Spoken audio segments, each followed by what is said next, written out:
Welcome to another session about understanding diode lasers. Now, in the previous session we spent a long time talking about the different wavelengths of different things, like the human eye is capable of going down and seeing 400 nanometers, the blue end of the range, and the top end of the human eye perception is at 700 nanometers. Tucked in between there was your blue laser, which is 455 nanometers. And then we've got a fiber laser, which is sitting here at 1064 nanometers. And we've got the CO2 laser, which we're going to talk about today, which is 10,640 nanometers. We talk about light in terms of wavelength, because these are easy numbers to remember. Maybe we can put it into some sort of proportion for you, because look, this number 1064 nanometers, it's actually at 1 micron. That's a millionth of a meter. Okay, and a millionth of a meter, well, look, I'm going to take a hair off my head, and you may or may not be able to see those, but a hair off my head is about 20 of these. 20 microns. Remember the audio thing that I mentioned in the previous session? 20 hertz, 20 cycles a second, to 20,000 cycles a second is what your ears are capable of receiving. Your eyes are completely on a different planet. This is 1,000, this is 1,000,000, this is 1,000,000,000, this is 1,000,000,000,000, 750 trillion cycles a second. I mean, the number is just inconceivable, but that's what your eyes are responding to. Between this very narrow band of frequencies, we are capable of perceiving the colours. But of course, these colours here, and they are colours, are outside of the perception of our eyes. Now, it's an important concept, colour, because I'm going to talk about something called monochrome, one colour, even though there's no colour there. I just thought that was an interesting point to start the session off, to make you realise just how wonderfully magic your eyes and your sight is. If you're interested, to do a little bit of Googling about what's in the back of your eye, the receptors in the back of your eye, and you'll find that you've got red, green and blue receptors in the back of your eye, just the same as on my colour wheel. And that's how you mix the various frequencies to produce different colours that your brain sees. So colour in itself is a fascinating subject. What we're going to do in this session, we're going to look at the laser itself. What is laser light as opposed to normal light? There are two basic components to laser energy, laser light, which makes it different to normal light. Normal light, as you perceive it, as we said, is a mixture of red right the way through the colours of the rainbow to blue on the other end of the spectrum. We're not using the visual colour spectrum for most types of laser. And here we've got the definition of a laser beam. First of all, it's monochromatic, one single colour or a single wavelength. Look, all these waves are exactly the same length.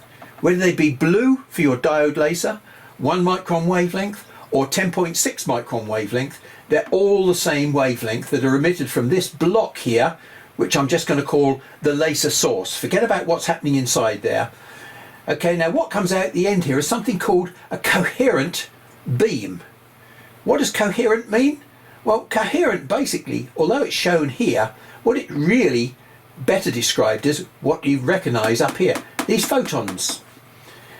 This is a photon generating system here, which we're not going to talk about, but what comes out the end are these photons, and all these photons, you'll notice, are perfectly aligned in terms of their frequency. They're not random. That's what the difference between normal random light is and a laser beam. A laser beam is coherent, but that's not what we use for damaging our materials. Coherence, yes. Monochromatic, yes. But something else as well.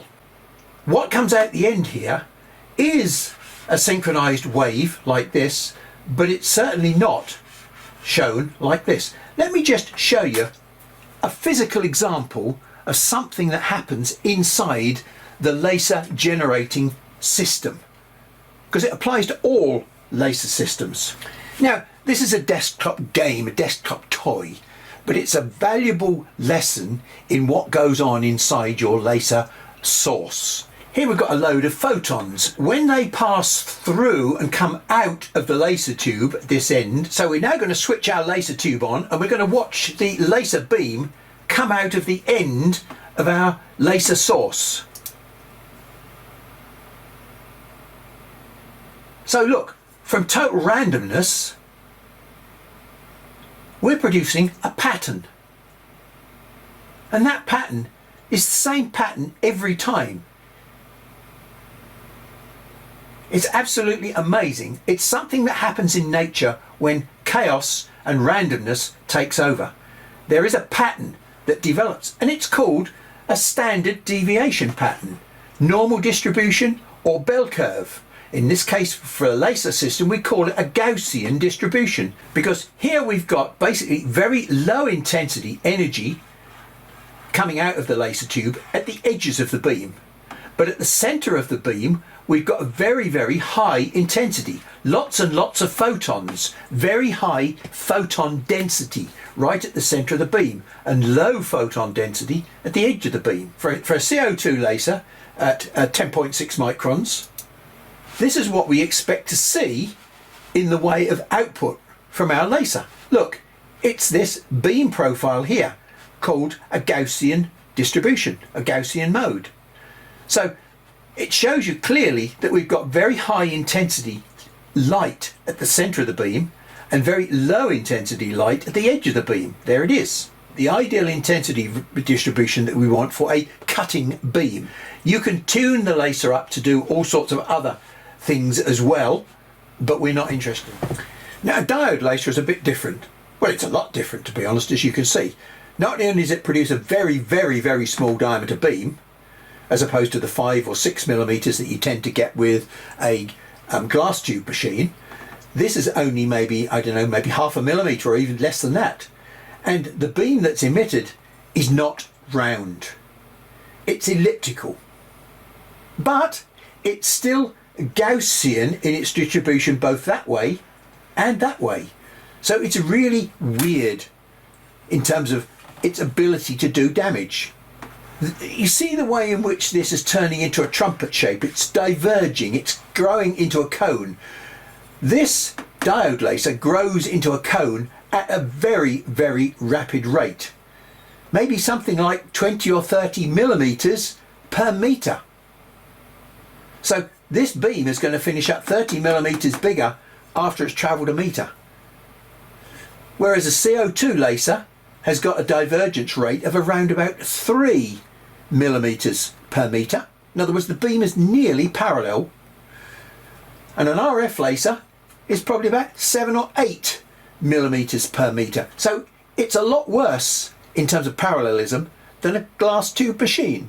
When we get back to this drawing here, you can see that this picture is not correct, because the waves that are coming out of our laser source are not uniformly distributed within the beam.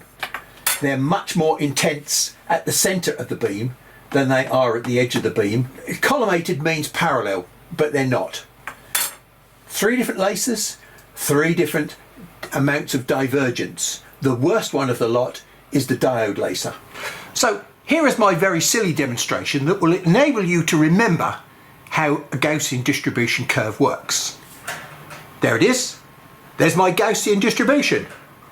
Now what we've got here is a glove that's filled with water, a fixed volume of water that's not, it's not compressible.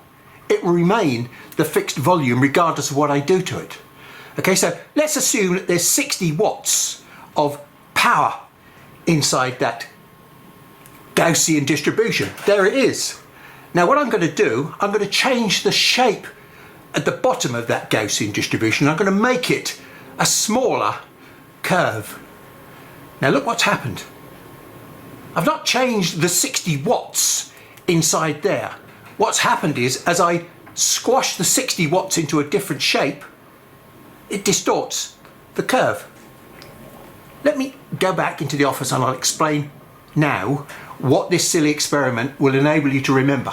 Here you can see our normal distribution curve. So this happens to be the normal distribution for, say, a 60 watt glass tube laser that happens to have a beam diameter of about 6 millimeters. This graph is a mathematically defined shape, and it's dependent upon what's happening across the bottom here. And let's say that my glass tube, my CO2 tube, has got 60 watts of power. Now, it doesn't matter, but this number, this dimension here, whatever it happens to be, is the intensity, the maximum intensity that I can extract from my 60 watt tube. If I take my 6mm beam and I change the dimension across the bottom here from 6mm to say 2mm, here's what we get. We've still got 60 watts of area under this curve, but just like that rubber glove, when we put 60 watts into a different, smaller dimension at the bottom here, we've still got to maintain 60 watts of volume, area, call it whatever you want. And so that causes this mathematical graph to change its shape and distort into a much more pointed graph. So that's the way in which a Gaussian distribution works with a glass tube. I'm going to stay with this Gaussian distribution in the CO2 laser for quite some time now, because it will eventually take us round to working out how a diode laser works. And it's not in the same way. But we need to go through this process so you can understand what's happening with a diode laser and why it isn't working the same as a CO2 laser. So comparing a CO2 laser with a diode laser, which is what I've seen several videos trying to do, is not really sensible, because they're like comparing elephants with ants. They're nothing to do with each other. Okay, so let's add a little bit of colour to those Gaussian distributions that I've just shown you. Here we've got 60 watts with a 6mm diameter base beam, and here we've got 180 watts in the same beam. So look, if I've squeezed 180 watts into the same beam, it's changed its proportions. But I've squeezed 60 watts from 6mm down into 2mm here, and I've managed to achieve the same intensity as this beam here, which is 3 times the power. Those are interesting numbers to think about when we start talking about diode lasers, because diode lasers, I'm very confident, although I haven't been there yet, I'm sure that diode lasers work on a completely different principle. Yeah, it's light, but they're not working on this principle here. Now, the reason I'm showing you these high intensities is because this intensity is the one thing that does damage to materials. Now, we're going to take a break for a couple of minutes and go back into the workshop, and we're going to do a bit of a recap on some of the stuff that we covered in the previous session with a little bit of a demonstration. In the furtherance of science, I'm going to persuade my coffee cup to help me now. I'm going to fire the laser beam across this gap here. Now, we've got no lens involved in this. This is just the laser beam bouncing off that mirror and going down into my coffee. And there we go. I'm boiling the surface of my coffee. I'm going to turn the beam on. And hey, what happened? We've managed to create a fire. Several things have happened and been demonstrated there in one go. First of all, I fired that laser beam at a piece of paper and it caught fire. So your first reaction would be, ha ha ha, the laser beam is hot. But hang on, it can't be hot because it's a beam of light, not a beam of heat. So how did that catch fire? Everything, this cup, that fluid, this piece of metal, everything that you see around here is doing this. At a molecular or atomic level, it's vibrating. And it's vibrating because of the amount of energy that it's got. And the amount of energy in a molecule is a measure of its temperature. So molecules that are doing this are at room temperature. If we can make a molecule do this, it gets hotter. The faster the vibration in a molecule, the hotter it gets. So if we can add more energy to a molecule, we can make it vibrate faster. And that's what we did here. We sent some light waves to hit this piece of material.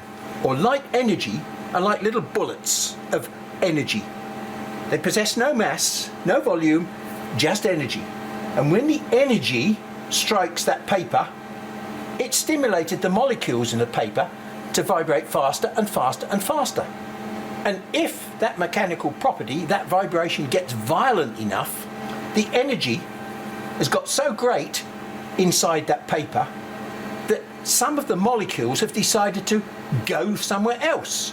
They got broken away because of the vibration. They could not stand the stress anymore, and the physical bonds actually broke. And we created different materials, because what material did it make? Well, look, we've got some ash here. That's one of the different materials that it created. So it's changed from one chemistry to another sort of chemistry. It's a different combination of molecules. This paper burst into flames because it was shaken to destruction. It didn't actually burn. Burning is just another chemical reaction. That's where the flames came from. We were producing some exothermic reactions that were creating heat to sustain that burning action, even when I took it away from the energy source. So that's another quick lesson into the chemistry of materials. Different materials will react differently to the light that hits it. We've got a piece of MDF here as opposed to a piece of paper.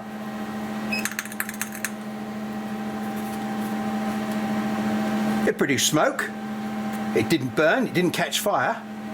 We've had a chemical reaction in the surface there, but it's not the same chemical reaction that we had there. Okay. Different materials have got what they call different damage thresholds. This requires more energy to damage than this. Yeah, we've done some damage, but it didn't instantly burst into flames. So we've got several different concepts that we've dealt with there about the chemistry of materials and the way in which light can affect the material. The same light that made that catch fire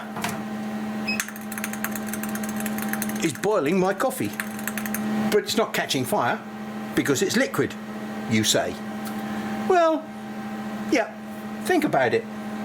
We're still basically sending light energy into the surface of that material. We're heating and vibrating the molecules on the surface to such an extent that they are going above the boiling point of the liquid, and they're turning into steam. There is no heat in the laser beam. It is pure energy, light energy. Okay, so you've just seen me doing some tests without the lens in, because the laser path starts at the back corner of the machine and bounces off various mirrors across the front of the machine. And that's where I did my demonstration. Now, the great advantage of a CO2 laser is it has an open beam that allows you to test exactly what the beam is doing. There's another piece of magic material that you can use on a CO2 laser machine that will not work on a diode laser or on a fiber laser, and that's clear acrylic. And what we're going to see is how long it takes for this laser beam to penetrate its way through 25 millimeters of acrylic. 0, 1,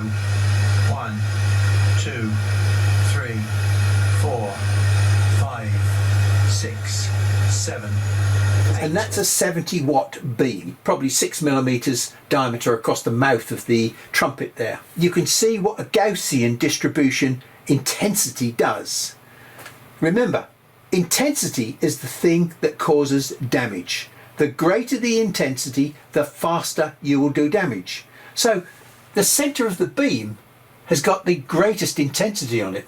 So that is why you've got this trumpet shape, because the center of the beam is burning in faster than those other parts of the beam which are at a lower intensity. Acrylic is a fantastic material. First of all, it turns to liquid at about 160 degrees C, and it physically evaporates just like water. It turns to acrylic steam effectively, or acrylic vapor, and it disappears cleanly out of the hole.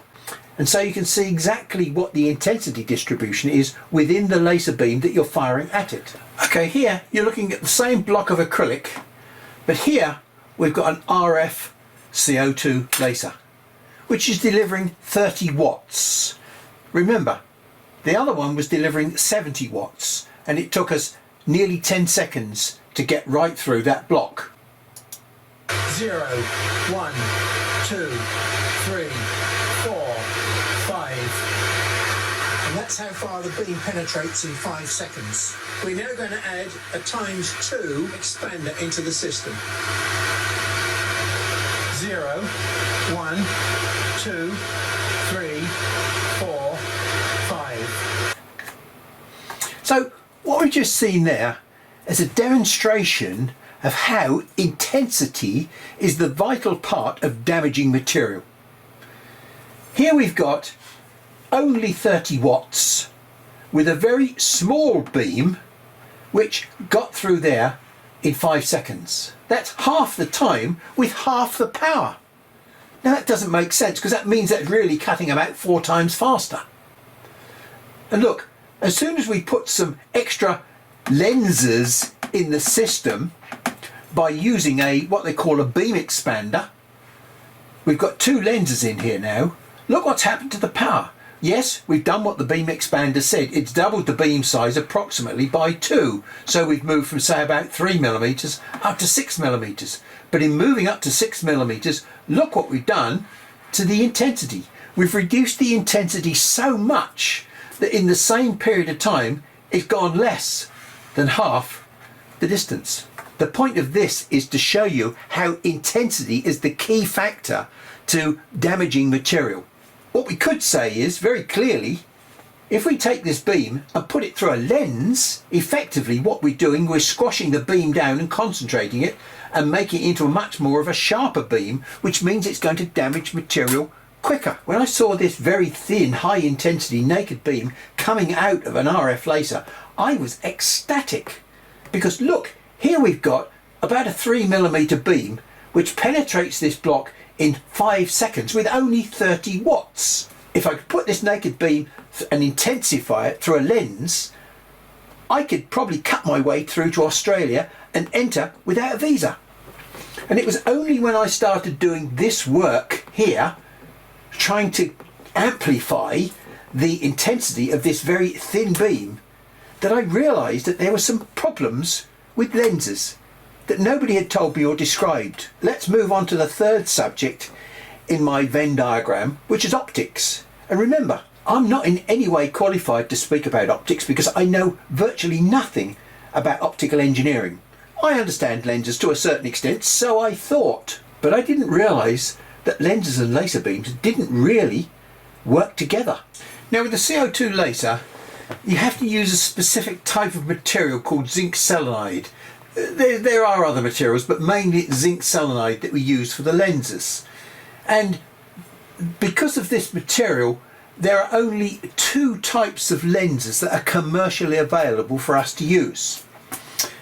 The problem is, these lenses are designed as though they're going to be used in a camera, a projector, a telescope, anything that transmits images. Because that's what lens theory is all about. Lens theory has been around for thousands of years. Well, lenses have been around for thousands of years, but lens theory has been around for maybe several hundred years. And nothing has changed, except the fact that in the last 60 years, lasers have come along. But of course, lens theory has been around a lot longer than 60 years. And it seems as though lens theory and lasers have not exactly caught up with each other. Because when I started to try and tame this very, very small, high intensity beam, expecting to be able to focus it down to an even smaller, higher intensity beam, it didn't work. Well, first of all, let's take a look at this lens. It's designed to take parallel rays of light onto the surface of the lens here, which is a spherical geometry. Now that's the cheapest way in which they can make lenses, and virtually every lens that's made out of whatever material is generally spherical geometry. There are other shapes that they can do, but they're not normal. The problem with spherical geometry, it comes with a little bit of baggage. What's that baggage? Well, it's called spherical aberration. Sounds a very technical term, doesn't it? But it's not really. All it means is, look, it don't work. It doesn't do what it says on the tin. It doesn't focus. Well, it's a sort of focus. It's a fuzzy focus, because what happens is the rays that come in from the outside are hitting a surface at that angle. They refract through the material, they bend the light through the material, and then as they exit they bend the light again, and you'll see that those rays from the outside are focusing just here. Whereas when we get rays that pass through towards the centre of the lens, those rays are actually focusing here. So we've got quite a big range of what I call fuzzy focus. Now we can get over that problem by using another clever sort of lens which they call a meniscus lens. This has got a secondary curve to try and correct most of the aberration effect that we get from the top surface. It doesn't completely remove this fuzzy focus, but it gets rid of about 95% of it. So realistically, everybody should be using this meniscus lens because look, it does a fantastic job of focusing the light to one point, which is what you really need to do engraving. But that's not what you want to do cutting, so it appears. When I say so it appears, so I've found out by experimentation, and a lot of experimentation. Okay, so here's my Gaussian distribution beam that I'm firing at my lens. And here is the lens surface, and here's the lower lens surface here.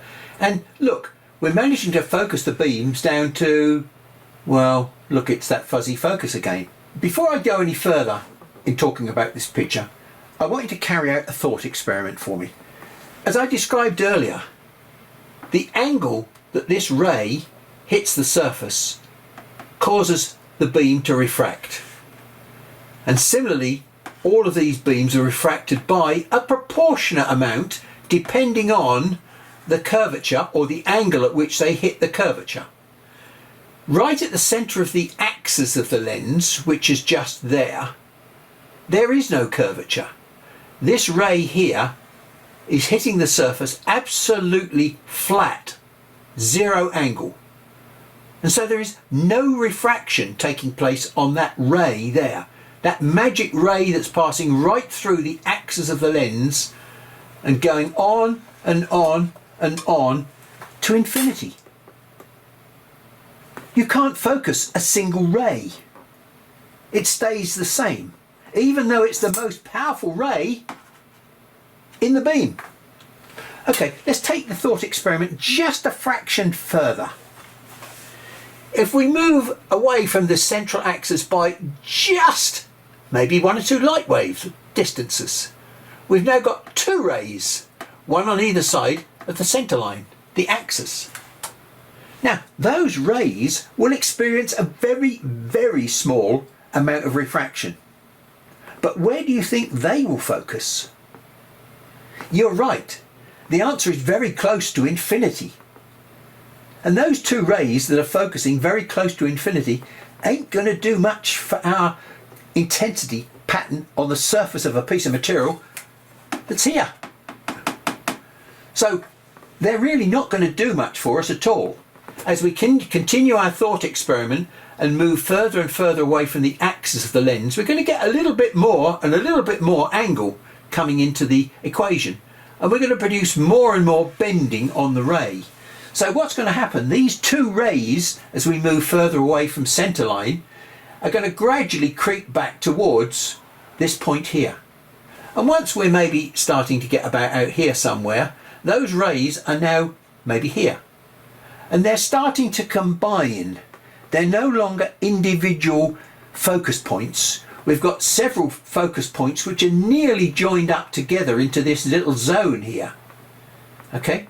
Now, I'm not even worried about these ones here. Look, the black ones, the green ones, and the pink ones, and the blue ones, because, look, these are very, very low intensity rays. They're not going to have much effect on the cutting effect of a lens. You know, we can multiply and amplify them by a factor of 10, 15, 100. You multiply nothing by 100 and you've still got nothing. Well, that effectively is what we're saying here with all these rays out here. Anything out beyond here and here are virtually useless as far as the cutting process is concerned. So it's only these rays, maybe from the yellows, the oranges and the reds, that are actually going to have an effect on cutting. But some of those even are not going to be very effective because they're going to be right out here towards infinity. So what we're saying is there is an optical focus for this lens which appears to be somewhere about here, but then there's something else that I call an intensity focus which is this intensity here, which gets focused maybe effectively somewhere down here, beyond what you would class as the optical focal point. And if you flip the lens over, we've got our Gaussian distribution, we've got our high intensity running through the centre, we've leaked away some of the power, remember, but what we've also done is we've basically filtered out some of these useless rays anyway. So the only bit that we're really concentrating now is the blue rays. If you look down here, you'll see that even the blue rays are being filtered out. We've got all these low intensity rays which are effectively acting like a little spotlight across the surface. They're spread all over the surface of the material. They're so low power that they're not going to do any damage. They've just been filtered out of the equation because of this spherical aberration, magnification, because we've turned the lens over and we're using it the wrong way.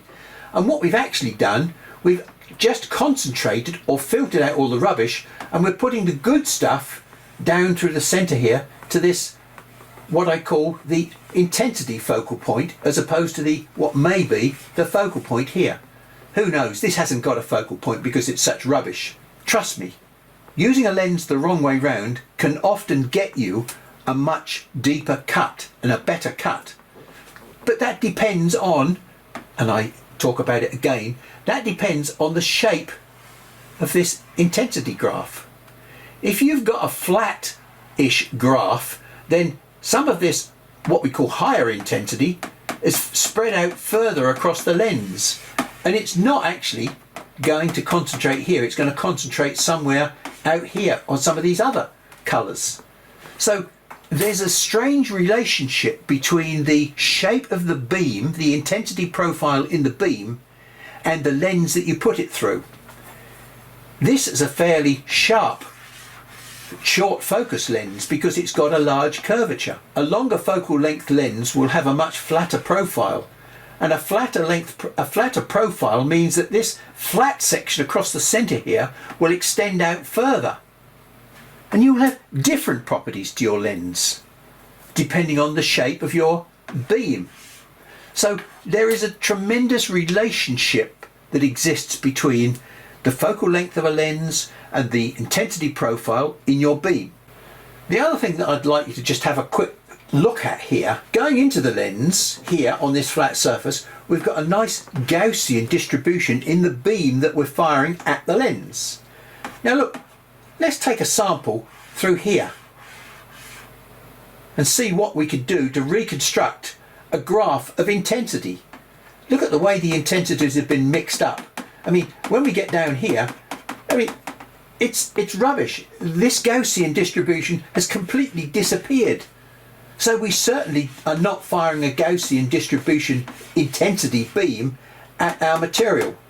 As it happens, the red and the orange, well, they're retaining a sort of maybe copy of that pattern, but the rest of it's rubbish.